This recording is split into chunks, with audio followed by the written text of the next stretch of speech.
The VCOO or VCOO plug adapter has quickly made its way into my inner circle of must-have travel gadgets. Anything that appears well built and can kill two birds with one stone is a total winner in my book. Conveniently, the VCOO does both. It feels heavy and well built. Further adding value is the fact that it comes with its own little travel case, an unnecessary but very appreciated touch. The exterior is wrapped in a nice soft touch plastic that honestly makes it feel much more expensive than it was. Plug-wise, we find options for US, Australian, Asian, and European style outlets.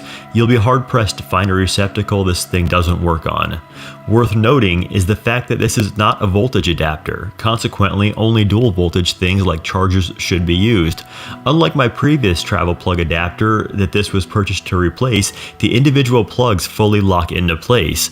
On some cheaper models, you're often stuck fighting with the receptacle as it tries to press the prongs back into the adapter.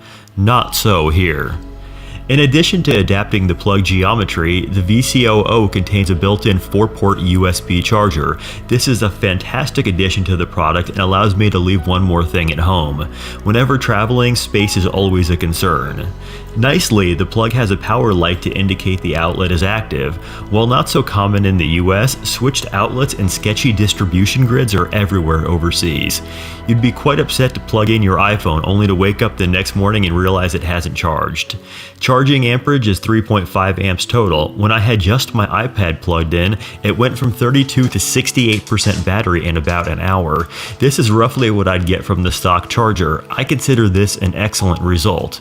Overall, I highly recommend the VCOO or VCOO charger available on Amazon. If you happen to find this video useful, a like, share, or subscribe is appreciated. If not, the thumbs down button is always available. Alright, and thanks for watching.